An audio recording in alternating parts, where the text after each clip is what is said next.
avec Yes. C'est notre moment. Dites oui aux actualités dans votre journal TV. El Mondes assure un résultat exceptionnel. Faites confiance à El Mondes. Manoltranao ny vaovao. Antso ray dia tonga manantona anao izahay. Iara-dalana isika, mitetika asanao ho vita. Indrana 643, manantona anao ny fampindramam-bola. Manoltranao ny vaovao.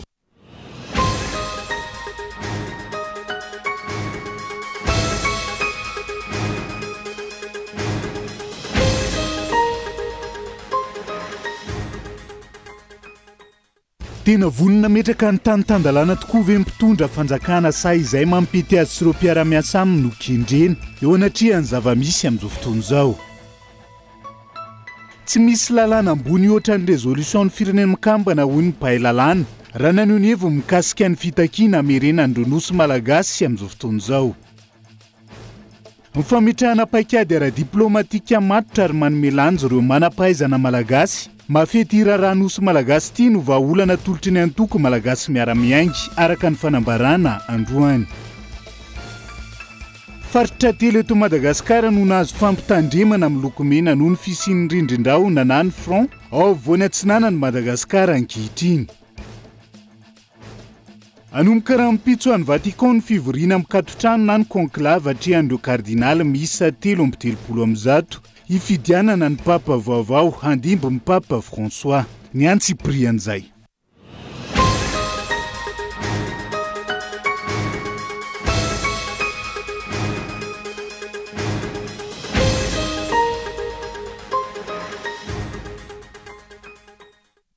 Ngadondrainy amin'ny valoralina fotoana ny fampalalamba vaotsika eto amin'ny fitalavitra kolo atena ny araba tombo klasy tombo vavy manasa anao ihany koa anaraka ny antsiprian'izay matoa andatsoratra avy hatrany no ndeha nokafatsika ny fiarahana amin'ity ala ity.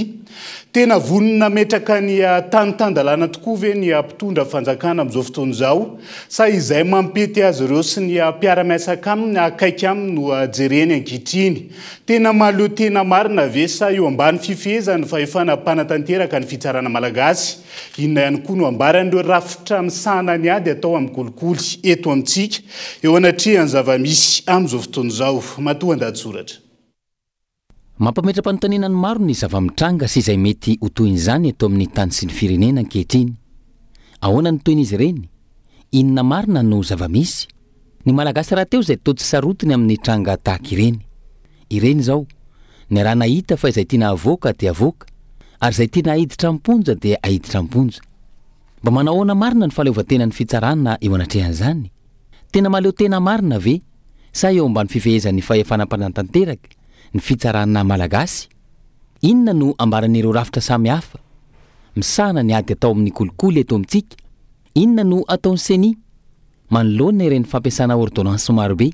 Efa noresana nandritra ny androm-pifidianana ireny saingy nolavina hatramin'ny farany ka nilazana fa nizotra ny tsakany sy andava n'ilay fifidianana be ny tanàna sy mpanolo-tsaina, indrindra ny teto Antananarivo renivohitra. Ireny aza namoaka fanambarana ny Transparency International Initiative Madagasikara mitaky fanadihadiana mahaleo tena sy mangarahara momba iny ampamoaka nataon'ny kolonely Rakotomamonjy Patrika iny. Takina ho izy ireo ny fanasazena injana ho an'ireo olona manana toerana amanandraikitra ambony anaty fitondrana izay mevitena tsy maty manota ka mampiasa fomba ankolaka ialana amin'ny lalàna velona. Izany fomba izany sy ny tsy fisiny sazy miatra ho an'ny mpanao azy dia mamparefo ny fanjakana tandalana sy manome vahana ny fambabonina ny fanjakana. Mba aiza ho aiza ireo olom-boafidy, indrindra ireo solombavam-bahoaka izay natao hisolotena ny vahoaka manoloan'izany. Aiza ho aiza ny tena ndraikitra sahanin'izy ireo amin'ny maharo fanina ka mijery sy manara-maso ny mpitondra fanjakana tsy iopefy. Tena manana ny maizy azy ve izy ireo sa mijanona ho mercenaire politika tahaka ny efa niainana teto hatr'izay? Nanomboka androany ny fivoriana ary isany miandry azy ireo amin'ity fivoriana manomboka androany ity ihany koa ilay volavolan-dalàna mikasika ny fahazoana vaovao ho an'ny taolobe na ilay projet de loi sur l'accès à l'information à caractère public. Io lalàna io izay voasoratra ao anaty lalam-panorenana saingy nijanona ho resaka fotsiny ihany noho ny tsy fahalaniny ilay lalàna nanomboka ny taona 2004. Io lalàna io izay ahafahan'ny olom-pirenena mijery sy mahafantatra ireo taratasy-panjakana sy hanamafy ihany koa ny fatokisana ireo androm-panjakana samihafa. eo ihany koa ny teti-bolam-panjakana na sipanitsina na ny LFR izay manandanja lehibe manoloana ny toe-karem-pirenena. Io fanitsiana io izay takiana hatrany ny fametrahana sy ny fanajana ny mangarahara.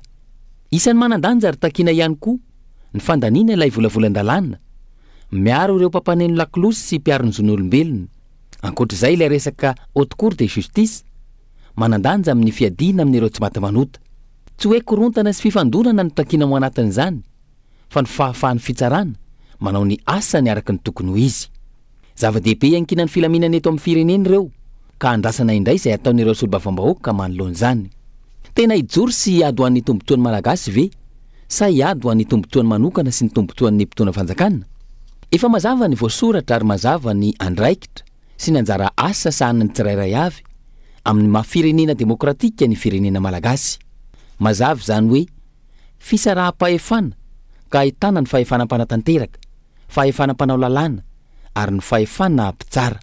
Tsy tokony hafangaro ireo ary tsy tokony hisy dia tana ny fahefanam-panatanteraka tahaka ny zava-mitranga eto amintsika amin'izao fotoana. Io fampifangaroana andraikitra io no miteraka ireo olana isan-karazany ka mahatonga ny firenena ikorosofahana tahaka izao. Arak'izay voaresaka tao anatiny matoan-datsoratra ny sampana fampalalam-baovao zay dia nanomboka tamin'ity androany ity izay fotoam-pivoriana ny anteny mera rotonja zay. Isan'ny fiaonan'ny gouvernemanta sy ny solombavambahoaka amin'ity fivoriana ara-potoana voalohany amin'ity taona 2024 ity ho ny filohany anteny mera-pirenena androany nandritra ny lanona mpanokafana. Ankoatra ny fanitsiana ny teti-bolam-panjakana, solombavambahoaka maro no mitaky sy miandry ny siny izay fasafaza zay indrindra manoloana ny raharaham-pirenena amin'izao fotoana izao. Ny Antsipriany Taterinonona sainy.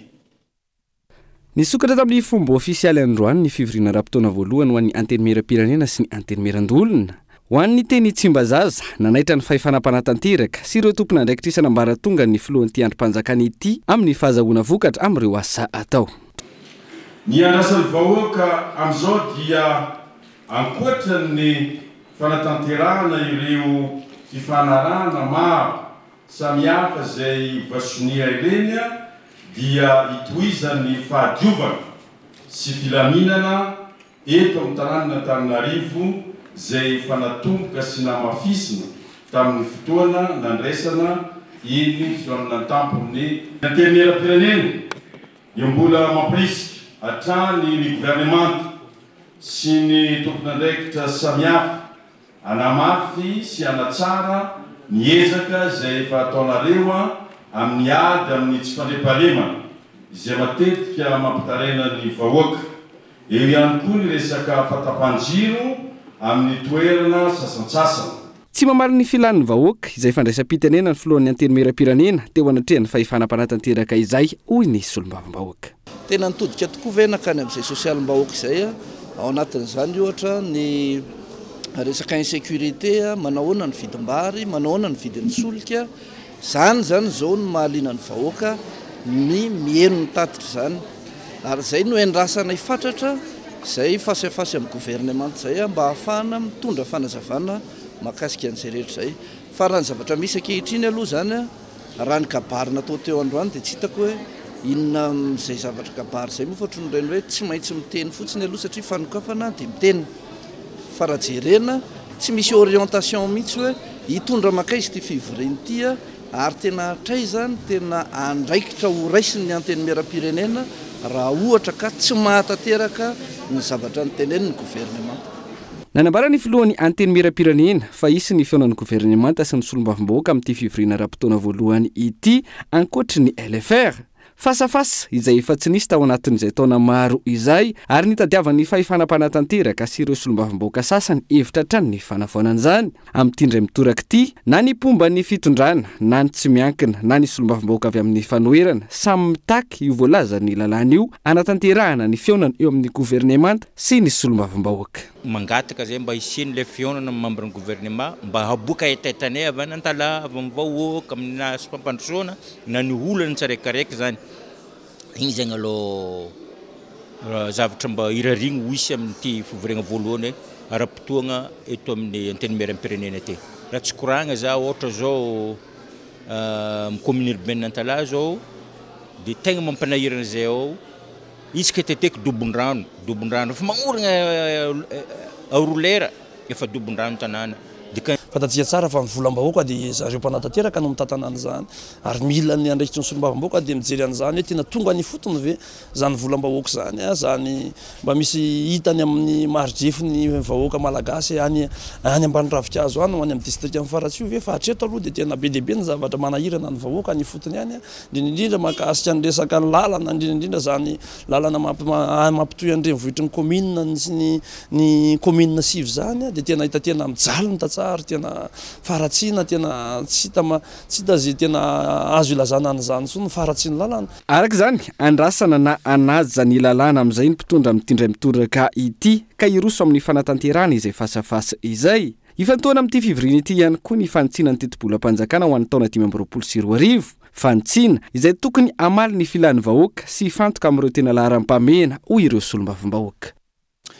Tsy Andry Rajoelina no hitondra fampandrosoana eto amin'ny firenena raha izao fomba fiasan'izao ny solombavam-bahoaka randriana solony haiko sy teny tamin'ity androany ity. Filoha mamitaka ny vahoaka malagasy mandaingy ary mandany andro amin'ny fampanantenana lava ihany koa raha i Andry Rajoelina hoy ity solombavam-bahoaka ity teny anivo ny anteny mera-pirenena Tsimbazaza androany onona saina. Nitondra valikafatra ho an'ny Andry Rajoelina androany ny filohan'ny fanoherana eny anivony anteny mera-pirenena randriana solony haiko sy teny. I Andry Rajoelina izay nilaza momba ity solombavam-bahoaka ity nandritra ny kabary ny alahady teo ankoatra ny raharaha-pirenena. Fa zany teny aminareo tsy niozatra no entina mampandroso ny firenena fa ny saina. Saina manahoana moa no hitondrany Ngay Rajoelina ity firenena ity. Voalohany indrindra aloha za sy teny za tsy pelaka sady sarim-bavy ka fiera manana ozatra nandritra n'izay fotoana nitondrany Ngay Rajoelina ity firenena ity mba nandroso ve isika fa ohatra niemotra foana amiko tsisy ilana azy ny tafina tao raha ny vahoaka malagasy mba niandry ny vahoaka malagasy hoe mba hisy zavatra mesure ho raisy ny fitondrana amin'izao fahoriana misy zao vo maka nanapitsotraka koa zavatra noety za mba nanantena hoe iaingana ny karaha mafarana ambany 100 € teo sambatra ny malagasy rehetra.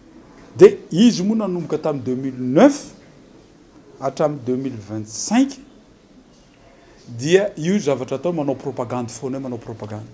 Momba ny raharaha-basy Toliara izay nilazany Andry Rajoelina fa hatomboka any atsimo ny fampandrosoana nanambara ity solombavam-bahoaka ity fa tsy manao izany fitsinjaram-pahefana izany ity fitondrana ity. Nefa io Ngay Rajoelina io mihitsiny izy mihitsiny tamin'ny 14 septembre 2020 no nanapa-kevitra hoe ny ristorina rehetra mandeha Madagasikara tsy omenany commune. Raha misy olona tena hoe fahavalo ny atao hoe décentralisation na fanomezana vola sy ny fahefana ny olona any amin'ny faritra na amin'ny commune ny anarany tompoko dia Andry Nirina Rajoelina. Izy raha vao maheny fofona vola na isola ho faty eo na potena ny baobab na ho simba ny rano na alaina ny rano 600 mètres cubes par heure ho lotoina tsy mampaninina azy zany tsy menatra mihitsy ny Ngay Andry Nirina Rajoelina mandainga ao misy pipeline tsisy pipeline ao raha momba ny oranga io tsy izy mihitsy no hampandrosany Toliara zany ary tsy izy mihitsy no hampandrosany Madagasikara. Ankoatra izay mitika zavatra maro ny tsy fandraisana andraikitry ny fanjakana manoloana ny ampamoaka maro nataon'ny kolonely Patrick Rakotomamonjy ho iatrany ny faneho-kevitra. Za reny zavatra reny dia tokony ho jereny exécutif. Olona manamboninahitra iny misy zavatra niteneniny teo ary tsy miteniteny foana reny olona manamboninahitra reny.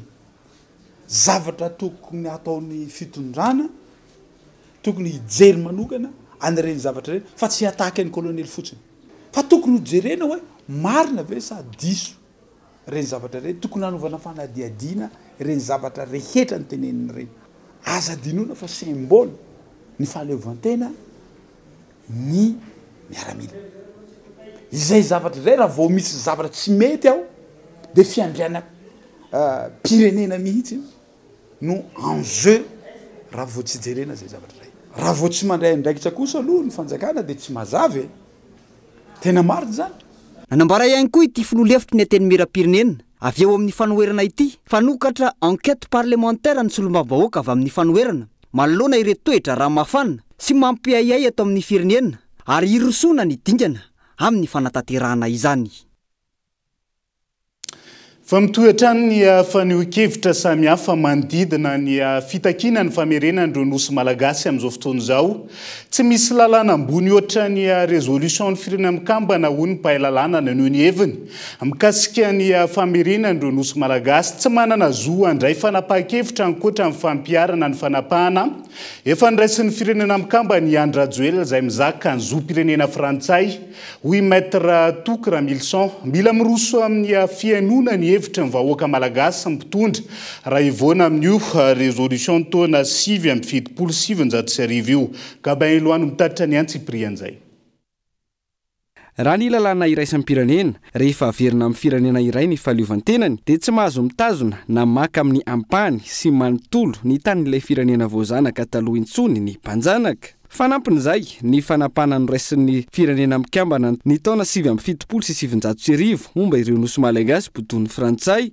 izay ambaran'ny firenena mikambana ny tokony irosona amin'ny fifampiresahana amerenany la Frantsa ireo ho an'i Madagasikara tsy misy lalàna ambony ohatran'ireo hoy ny mpahalalana iraisampirenena raha naneho ny heviny androany raha andika ireo voalaza ireo ka andray fanapahan-kevitra hafa ny mpitondra amin'izao fotoana dia mpamadika ny azo andikana azy Andry Rajoelina izay mizaka ny zo-pirenena frantsay tsy manana zo andray fanapahan-kevitra manokana momba ny hoavin'ny malagasy arak'izany takina ny irosona amin'ny fakan-kevitry ny be sy ny maro raha hiala amin'io résolution 1979 io raha isy hoe misy ekipa anankiroa manao baolina kitra eo ambony terrain ny ray ekipa frantsay ny ray Barea Madagasikara le capitaine d'équipe frantsay Macron capitaine d'équipe Barea Madagasikara haitsika ihany fa manao maillot Barea izy fa tsy hainao marina na mamono makany amin'ny la Frantsa na mamono makaty amin'ny Barea ka ny tika tongavana dia zao raha ivoaka n'ilay ara-dalàna n'ilay résolution de 1979 tsy tokony hananjo hanapa-kevitra an'izay irery amin'ny anaran'ny malagasy 30 tapitrisa io capitaine d'équipe Barea izay efa frantsay io noho izany dia mitaky aminy isika hoe tsy hanao rery io tompoko tsy hanao Macron io tsy hanao filoha rery io fa han'ny firenena malagasy tsy hanananao ny zo ivoaka amin'ity ara-dalàna ity ka hiteny amin'ilay frantsay hoe ndao iaraha mitantana raha ohatra hoe capitaine d'équipe ny ekipa anankiray ianao dia manao fahina mamono tena ao amin'ny araton'ny ekipa anao dia inona fandikananao mpamadika ianao zany sady efa mivoaka amin'ny ara-dalàna ianao mbola mamadika ara-politika sy mpamadika tanindrazana dia manontaniany malagasy hoe inona ny hevitra malagasy etsaka ireo firenena efa nitovy amin'izao tranga mahazo an'i Madagasikara izao samy nampiasa ny diplomasia avokoa tamin'ny fitakinany tanin'izy ireo ohatra amin'izany ny Mauritiana nahatafaverina ny Sakos i Chine nahatafaverina ny Hong Kong farany teo i Comore nampiasa ny diplomasia ho fitakina ny famerenena ny la Frantsa ny nosy Mayotte ary io manoa mampiasa ny diplomasia io mandra-pahatonga amin'izay tanjona izay mila paikady mazava mila fahaizana io fitakina io fa raha mbola mandrimandry manana aretina to mandefitra manana ny marina sy ny rariny toy ny ataontsika izao tsy ho azontsika ireo nosy ireo ary zaran'ny la Frantsa mpibotony tany azy malemy ny diplomasia malagasy raha mbola ohatra n'izao fanaovantsika azy izao eo le olona eo masinao eo mikabary eo samy filoham-pirenena tsy miteny ianao momba an'iny lasa le olona dia maniraka ministra rambahiny ianao teny moramora kely raha zay le ho atao amin'le 30 jona tsy ho azonao io e firenena matanjaka ange le ho angalana an'le izy fa mila paikady ianao mila ny vahoaka malagasy ianao manohana anao ao am-damosinao miteny hoe anay io dia tsy manaiky zay raha tsy azonay io raha ohatra neny nitondrana azy mino marina ianao fa tsy hoamen'le frantsay le izy nge ho alainy fa tsy hoameny zany hoe ianao tsy maintsy manana firenena hafa vondrom-pirenena hafa manohana anao ao ambadika ao raha tsy diso any sadaiky ny teny hoe manohana anareo zay satria zay ny lalàna iraisam-pirenena fa mitaky aloha nareo fa nareo tompony indray ve no tsy hitaky ka raha zao ny ataontsika tsy ampian'ny olona tsika ny tena zava-dehibe a dia ny fangaraharaana le dinika amin'ny telopolo jona mantsiny a raha ny tena marina tsy iny ny tena olana be fa hoe hangarahara ve ny zavatra ho resahanao satsia mila samyjoro ny mpitondra raha tena tia tandrazana satria na ny fanapahana noraisin'ny firenena mikambana ny taona 770 na tamin'ny fankakevitra ny arahan'ny herivelona maro teny amin'ny CCI vato ny taona 720 samy nanamafy fa any malagasy ireo nosy ireo tsy tokony ivona amin'izay ireo nampindramina ny fahefana fa iroso amin'ny fanatanterana ny hevitra tapaka dia ny fitakiana ny iverenany ireo nosy ireo ho an'i Madagasikara hoy ny teo anivony hetsy fampiraisana ny kristianina ho an'ny firenena na ny HFKF. Dia tena hoe ilaina ny mitondra ny hevitry ny malagasy fa tsy ny hevitry ny olombetsy na ny hevitry ny mpitondra fotsiny satria raha namafantatra fa ny mahakasika ny nosy manodidina dia tena iankinany ihany koa no avy ny taranaka rehetrarehetra na ilay nosy indrindrandrindra ny faritra ny masina ekonomika manodidina azy ary eo ny antsoina ihany koa no fahendren'ny mpitondra hoe raha mbola misy ny zavatra izay ho raisina mikasika nisy hoe dia tsy tokony hivoana amin'izay ataoko hoe vokatry ny fakana ny hevitry ny malagasy zay.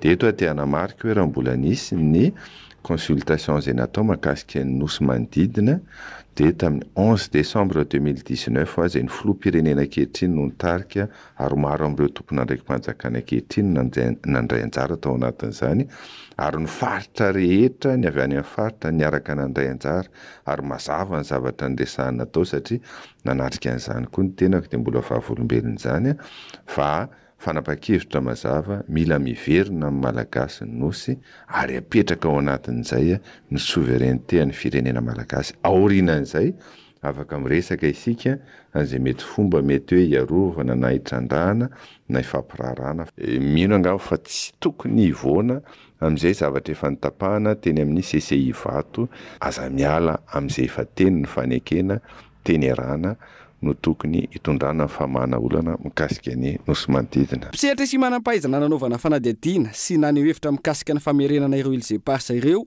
dia samy nanambara fa tsy tokony anaonao foana anao jadona sy izay tiany toy ny mahazatra azy ny fanjakana amin'ity raharaha ity noho izany iankina ny androany sy ny hoavin'ny malagasy. Ka izay komisiona isoltenan'ny Madagasikara amin'ny fiaonana ny 17 jona izao tsy mananjo tsy manam-pahefana hiala amin'izay fanapahany firenena mikambana izay ny amerenana ireo nosy ireo an'i Madagasikara. Mazava ihany koa raha resaka fitiavan-tandrazana ho fanehoana izay fitiavan-tandrazana izay ny laharam-pameana amin'ny malagasy sy izay isoltena azy ary ireo nampindramina ny fahefana dia ny hitakina sy hiadiana ny fiandrianam-pirenena. Ny fiandrianan'ny Madagasikara amin'ireo ilzeparsa ireo aloha ary manarak'izay vao miditra amin'ny fifampitiniana sy fifanarahana samihafa fa tsy tahaka izao ataony Andry Rajoelina izao ny sarety indray no mandeha alohan'ny omby. Takina ny fanadihadiana malotiana mikasika ireo ampamoaka kolokolo goavana nataony kolonely Rakotomamonjy Patrick ho ny firaisamonim-pirenena tamin'ity androany ity tokony arovana ihany koa ireo mpanome vaovao anampy amin'ny famoahana marina amin'ity raharaha ity takina ihany koa ny sazy enjana araka ny lalàna ho an'ireo izay vao marina fa tomponantoka ao anatin'izay santatra ny aina no mitatra ny any Tsipriany. Nangina Andry Rajoelina tamin'ireo tranga kolikoly maro nambarany kolonely Rakotomamonjy Patrick nandritra ny tafa ny fanaovany tamin'ny vahoaka malagasy ny alahady lasa teo. Ny any faneho-kevitry ny filoha momba ireo ampamoaka maro nataony ity kolonely ity dia ny amoahana ny vadiny. Androany taoriany fanokafana ny fivoriana rapitaony any teny meram-pirenena nilaza ny Prime Ministra fa miroso ny fanadihadiana lalina momba ity raharaha ity. Efa namaly makasika zany zareo anivon'ny ministère misahana ny firenena faharoa ataoko fa tompon'andraikitra maro voatanisy anatin'izay dia efa mirosatsika amin'ny fanadihadiana lalina makasika zany hitasika ntsona. Fanontaniana maro no tiany mpanao gazety ho apetraka amin'ny Prime Ministra manoloana ny raharaha-pirenena fa izay ihany no hany nambarany androany.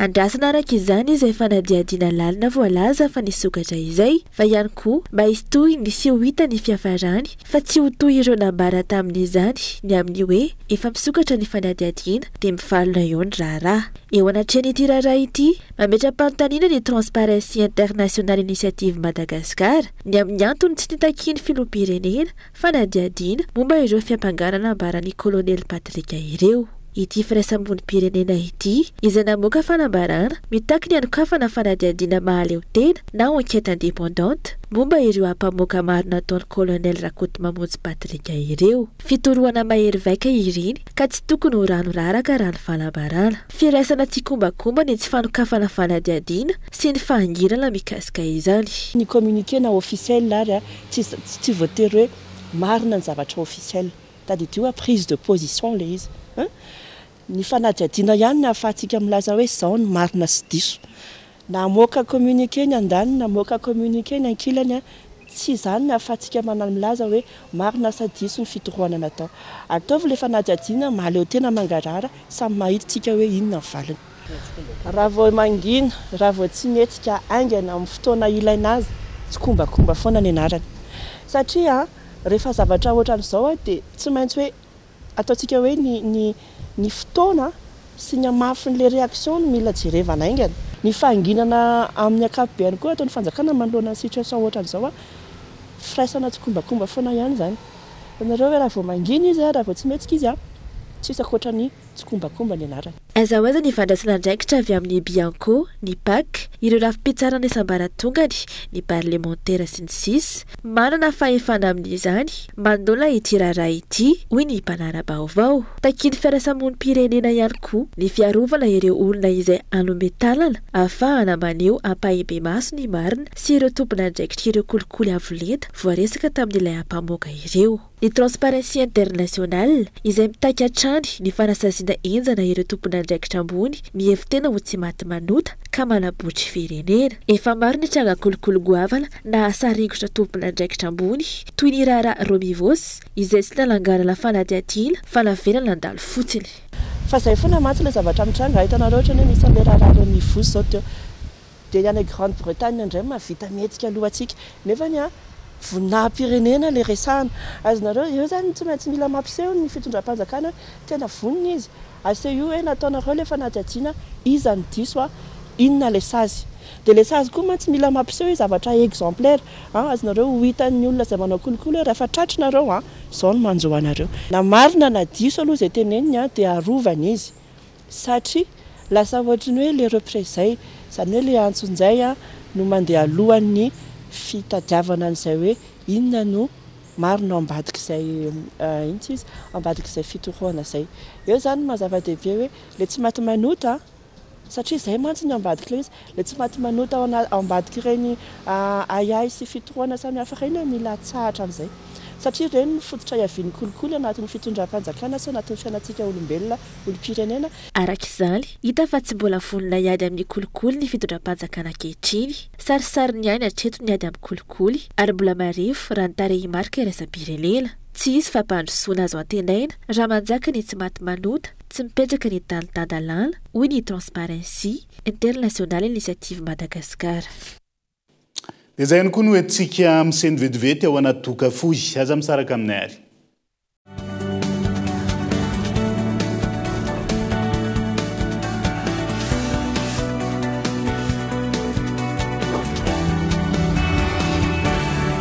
Et ça continue! C'est encore gratuit! Toujours gratuit! Tu parles toujours de... L'installation de la fibre! Et oui, ça reste gratuit! La promo continue jusqu'au 30 juin 2025. Profitez-en! C'est le moment de prendre la fibre in, la fibre go, la fibre family, la fibre home! Grâce de ses collègues de Yas se feront un plaisir de vous installer la fibre gratuitement! L'abonnement est à partir de 49 000 RTTC par mois. Mais l'installation, c'est gratuit!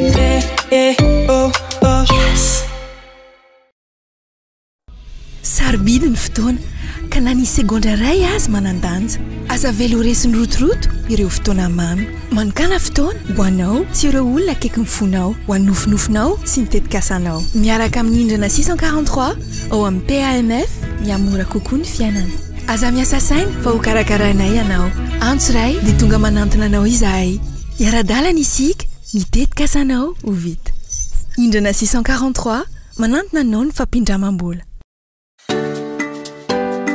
ndao mamokatra aingana kokoa mba aleo tena ara-tsakafo ampiasao ny motoculteur manana tanjaka ilainao sady mora kojakotsaina ampiarao amin'ny remorque mahazaka hatramin'ny ray fangy 10 tonnes ampikodiarana vitsy mifidy lalana sy angady maranitra natokana ho azy azonao jifainao amin'ny Batimax tsara lalàna ex universal import.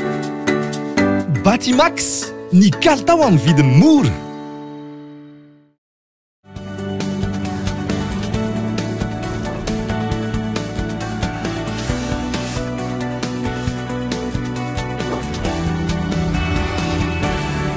Tonga soatrany ato anatiny tapany faharoa amin'ny fampalalam-baovao tokony hanoka fanadiadiana sy fandraisana andraikitra ny rafim-panjakana voakasika manoloana reny ampamoaka izay nataony kolonely Patrika Rakotomamonjy momba ny fampiasana mpitandro ny filaminana sy ordonnance maro tsy mazava tamin'ny fifidianany reny hony fraisa mompirenena androany tsy misy hatreto ny fanazavana sy fepetra ny ray sy ny seny fa mitaza-potsiny izy ireo eo anatrian'izay arina fitiavana.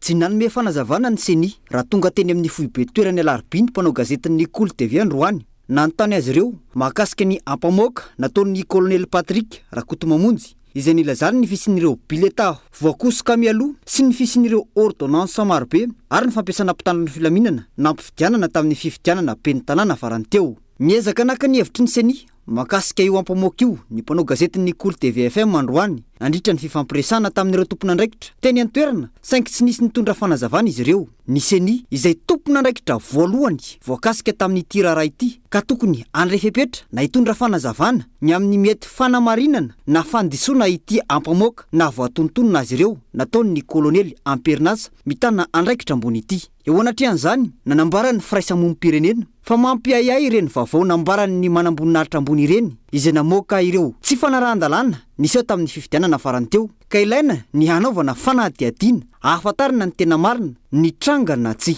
Zay tanandrifian'izay zany tokony isy an'izay le hoe fanadihadiana ao anatin'iny dia mamerina ilay ataontsika hoe tamberina andraikitra ty amin'ny olom-pirenena satria ny olom-pirenena no anisan'ny voakasika izay voalohany indrindra aloha satria mety nisy hoe voatohitohana ve zany le safidin'le olom-pirenena ao anatin'iny rehefa nisy an'izay tranga zay satria nisy tompona andraikitra ambony ao anivon'ny mpitandro filaminana namoaka izay fanambaran'izay dia izay ny anisany anankiray hoe tsara isin'izay le hoe fanadihadiana ifotony dia fandraisana fanapahan-kevitra ao anatin'iny ary fampahafantarana ny olom-pirenena rehetra ihany ny amin'izay rehetra mety hoe zao marina mety mahakasika an'ilay raha tahaka izao satria tsy avela fotsiny mandeha tahaka ny ohatran'izay.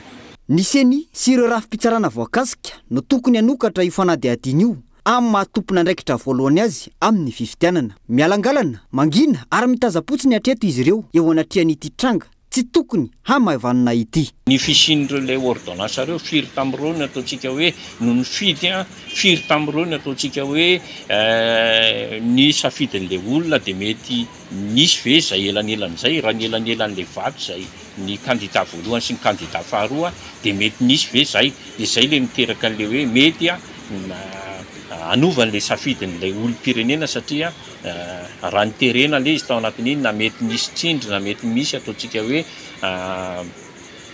tambony mety mena manoloana an'izay dia tsy safidy tsoa zany zay fa satria efa nisy an'izay le hoe karazana tamby sy zavatra rehetra zay na nanovana n'ilay safidim-bahoaka tany ao anatin'iny. Loza mitatao manimba ny fangararan'ny fifidianana sy manohitohina ny safidim-bahoaka ny visiany ireny tranga tsy fanarahan-dalàna tsy misy fandraisana fepetra ireny mampalaina sy mampiena ny fahavitrian'ny mpidy andrainjara amin'ny fifidianana ihany koa izany tetikady maloto izany ka mitahaka fandraisana andraikitra hentitra sy famaizana mafy izay tompona antoka ny firaisamonim-pirenena. Ny teo anivony seny androany izay nilaza fa hitondra fanazavana momba ity raharaha ity raha nanontaniany ny mpanao gazety andrasany io fanazavana entiny tompona andraikitra io ary ho tanterina eto amin'ny fahampalalam-baovao. Eo ampiandrasana izay mampametra-panontaniana ny tsy fisian'ny fandraisana andraikitra avy hatrany nataony ny teo anivony seny vao nivoaka ireny ampamoaka ireny andro maromaro ateo arina tsy hainompy eo ny seny na mandiso na manamarina ireny na ihany koa nametraka fitoriana sy nanokatra fanadihadiana fanokafana fanadihadiana izay tsy midika ho fanamelohana avy hatrany fa lalana iray hanehoana ny marina sy ny siny ny mangarahara. Famitrahana paikady ara-diplomatika matitra ary manome lanjo ireo manam-pahaizana malagasy mafety irarano nosy malagasy ity ny vahaolana tolotry ny antoko malagasy miara-miainga araka ny fanambarana izay navoakan'izy ireo androany. Takiana ihany koa ny anasaziana enjana ho an'ireo tompon'antoka manoloana ny kolikoly na ireo mitana ndraikitra ambony. Isan'ny lavo ny antoko marindrano ihany koa ny atetika mety ikitihana lalam-pandrenana anitarana fempo-toampiasan'ny filoha amin'ny pirenena amin'izao fotoan'izao fitiavana. Namoaka fanambarana androany ny teo anivo ny antoko malagasy miara-miainga manoloana ny lahateny nataony Andry Rajoelina tamin'ny fahitalavim-panjakana ny alahady teo. Tsy tokony ho sakana amin'ny fiaraha-miasa amin'ny Frantsa na ara-diplomatika na ara-toe-karena ny fiverenany ny fiandrianam-pirenena malagasy amin'ny nosy manodidina Ilze Parra. Tsy rariny ary famadihana tanindrazana ny fialana amin'izany tolona izany hoy izy ireo. Marina fa manana zoy Andry Rajoelina hitsidika ireo nosy amin'ny maha-olo-pirenena frantsay azy, saingy tsy mitondra lanja ny ho an'ny Madagasikara izany raha ny fanambarana. Eo anatrehan'izay, vahaolana arosiny avy eo anivo ny antoko MMM ny ametrahana paikady diplomatika matotra ary fanomezan-danja ireo manam-pahaizana tena mafy ity raharaha ity. Ankilany manjaka tanteraka ny kolikoly amin'izao fotoana, saingy tsy naharenesam-peo ny mpitondra izay mangina sy mody tsy mahalala manoloana izany. Ankoatra ny fanambarana avy amin'ny manamboninahitra miaramila amperinasa, iainan'ny olon-tsotra sy ny mpandraraha izany kolikoly mampahantatra ny firenena izany. Tokony hamafisina araka izany ny rafitra miady amin'ny kolikoly ary takin'ny antoko malagasy miara-miainga ny anaovana fanadiadiana lalina sy hanomezana sazy entitra amin'izay tratra manao kolikoly na dia ireo tompon'andraikitra ambony aza. Notsipihana ity fanambarana ity fa miariary ny fiverenana amin'ny jadona. Voafetra ny fahalalahana maneho hevitra sy miteny, iaran'ny tsindry ny mpanao gazety, feheziny fahefana mpanantanteraka ny fitsarana sy ny parlemanta rotonta. Sakanana ihany koa ny hetsika politika izay tsy mitovy hevitra sy loko politika amin'ny mpitondra. Manam-porofo izany ny fiemorany ny fahalalan'ny asa fanaovan-gazety. Nasongadiny ny antoko MMM atao anatin'ity fanambarana ity ny tsy fisin'ny fitsinjaram-pahefana, tsy omena lanja ireo tompon'andraikitra eny fotony. Voasakana ny vola tokony hiditra mivantana ho an'ny kominina raha tsy laza afa-tsy ny IFPB izay efa voarakitry ny lalàna larana fa 424 tsipika 20 tamin'ny 20 aogositra 2024 izay milaza fa an'ny kominina iray manontolo ny vola kanefa nalainy ny fanjakana izany vola izany ankehitriny. Tsy fantatra hoe inona no antony ary oviana ny famirana azy, hoy hatrany ny fanambarana. Nanamafy ny antoko MMM fa nisy osika sy tsy fahatomombanana maro nandritra ny fifidianana farany teo, niteraka ahiahy lehibe momba ny fahamarinana sy mangarahara amin'ny zotry ny fifidianana. Tsy nahavita ny andraikitra araka ny tokony ho izy nefa ny seni sy ireo androm-panjakana toy ny ACC ny fitsarana misahana ny ady amin'ny fanjakana eo anatren'izay tsy fanarahan-dalana izay. Ilaina noho izany ny fanavaozana na fanoloana tanteraka ireo rafitra ireo. Tokony andany lalana vaovao makasika ny fifidianana ny anteny mera mandritra izao fivoriana raha-potoana voalohany izao, mamerenana ny fitokisan'ny vahoaka amin'ny fifidianana. Ankoatra izay, lavy ny antoko malagasy miara-miainga marindrano ny fikasana mety anova na ikitika ny lalam-panorenana ho tetikady hoentina manitatra ny fiampitoam-piasan'ny filoha ankehitriny. Mandala sy miaro ny fototry ny demokrasia sy ny fitsinjaram-pahefana tena izy ireo. Nampiaka-peo ihany koa ny antoko MMM fa tsy azo ekena ny fanitsakitsahana izany amin'ny alalan'ny fanaovana lalàna natao mifanaraka ny tombontsoa manokana sy izay mametimety ny olo-tokana. Mitazapotsiny, mitavozavoza, tsy misy vahaolana tolotry ny fitondram-panjakana manoloana ny fahasairana na lalina mianjady amin'ny isan-tokantrano. Fahantrana miha mitombo hatrany, ny tsy fisin'ny asa manginy fotsiny, ny tsy fandriam-pahalemana vao maika mirongatra, mbola mijanona ho fampanantenana lava, tsy misy tanteraka no isehosehon'ny mpitondra amin'izao fotoana manoloana ireo olana goavana ireo. Vaovao ny fampianarana hiatrika fanadina mpanjakana CEPE ireo zaza malagasy afaka ray volana sy tapany. Efa miatrika fanadinana andrany ireo zapa amin'ireo komuna maro amin'izao fotoana izao. Misy mandeha tongotra 7 kilometatra ireo ankizy vao tonga any amin'ny foibe mpanadinana ka tsy maintsy aterina sy tsenainy ireo ray aman-dreny raha ny atao anjeva nanaovana fanadihadiana manokana. Tojonyrina taheno nitatitra ny antsiprian'izay. Misy mandeha tongotra 7 hatramin'ny 10 kilometatra ireo mpianatra miatrika ny fanadinana andrana ho an'ny CEPE ary toy izay ihany koa ho an'ny fotoanany fanadinana raha ho an'ny komina Anjevagara. Androany niatrika fanadinana CEPE andrana ireo ankizy. Eo ny fahavizanana izay isy fiatraikany amin'ny fiatrena ny fanadinana fa ny fahalaviran'ny ivotera-panadinana ihany koa miteraka fahasairanana samihafa. Merikesina zany zao misy anay a de tena mafoy fotoana tokoa aloha satria zany zao zay niala tany an-trano tamin'ny 5 sasany maraina satria amin'ny 7 sasany fiantsona anarana de amin'ny 5 sasany a miala manatitra ankizy makaty anjefa de avy manatitra anazy indray de aveo mody a mikarakara sakafo atoandro de aveo manatitra an'iny de mafoy tena hoe afoy daholo zany rehetrarehetra ny an-trano hoe miandry anazy mirava amin'ny 3 sasany indray. 6 fotoana zany zao zanako vavikely izy satria ny lalana lavitra de tsy afaka alefa mandeha irery izy. Zay zany a avany amola de adiny iray sasany mialany a zay vao tonga aty de manatrika zaza manao fanadinana zay.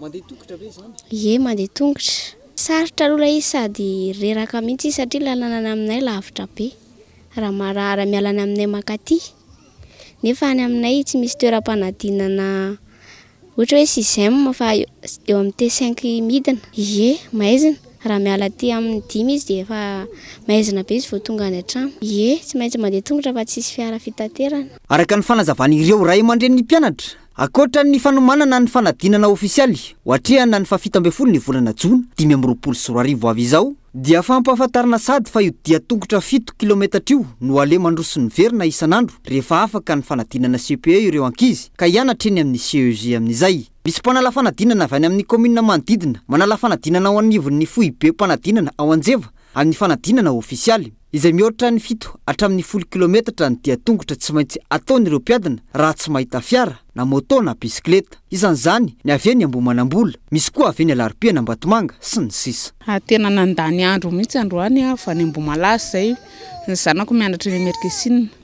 Tamin'ny 4 sasany zao zay de efa niala hoe anenjika ny mpiara-mianatra nazy toy ny ankizy de nandeha maraina kely mihitsy tamin'ny ranonerika be zay nefa niala tany Ambohimalasy.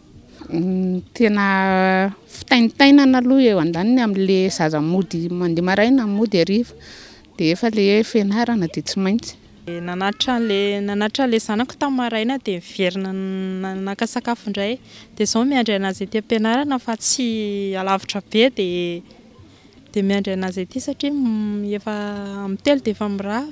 Antony voalohany miteraka izao fahalaviran'ny ivon-toeram-panadinana izao ny tsy fahampian'ny fotodrafitrasa sy sampam-pianarana. Komina tsy lavitra n'Antananarivo renivohitra aza mandeha kilometatra maro ny mpianatra. Maika fa ireo any amin'ny komina ambanivohitra samihafa manerana ny nosy ity tranga ity izay maneho ny tsy fanaovan'ny fitondram-panjakana laharam-pahamehana ny sehatry ny fampianarana sy ny fanabeazana eto Madagasikara fa ny olana terak'izay ireo mpianatra foana no mijinja ny vokany mandeha tongotra an kilometatra maro anaty antsika azona ilay diplôma mpanjakana voalohany.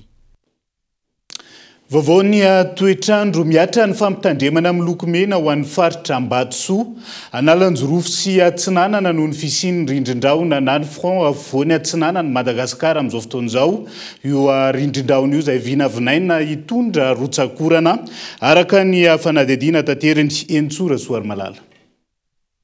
Miatra ny fampitandremana amin'ny lokomena ho an'ny faritra Ambatsoa analanjorofo ary atsinanana noho ny fisian'ny rindrin-drahona na front ao afovoany atsinanana ny nosy izay vinavinaina hitondra rotsakorana betsaka any amin'ireo faritra ireo araka ny tatitry ny avy ao anivon'ny mpaminaviana ny mety ho toetry ny andro androany. Tombanana tratra 20 hatramin'ny 20 milimetatra ny tahan'ny rotsakorana ao anatin'ny 420 ora manomboka an'io fahaenina ny volana May ka hatramin'ny rahampitso fafitony volana May raha ny fanazavana. Vinavinaina nanomboka rahampitso ihany koa ny volanandro ririnina ary songadina kokoa izany any amin'ny ilany atsinanana ny afovoantany.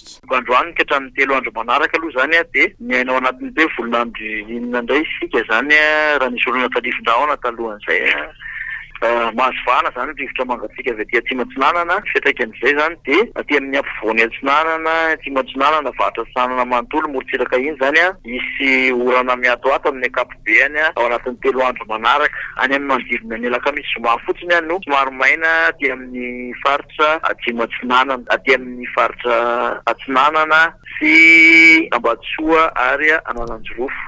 Izany tobananao betsaka ny rotsakorana mety tafakatra hatramin'ny 20 ka hatramin'ny 20 milimetatra eo anatin'ny ray andro mety mahatratra an'izay zany ny rotsakorana. Mety hiteraka fikorotanana eo amin'ny asa mandraraha andavanandro, fiandronan'ny rano amin'ireo toerana mora tondraka, fiotsahan'ny tany sy ny lalana amin'ireo toerana marefo ny rotsakorana araka ny fanazavana. Ka misy hatrany ny fanentanana ho an'ireo olona izay voakasika izany manaraka hatrany ny toromarika omeny ny manam-pahefany ny fotony sy ny fahampahalalam-baovao makasika izay. dia izay ihany koa no entina manakatona ny fampalalam-baovao any androany ankasitrany ianao nanarak'izay hatramin'ny farany veloma tompoko.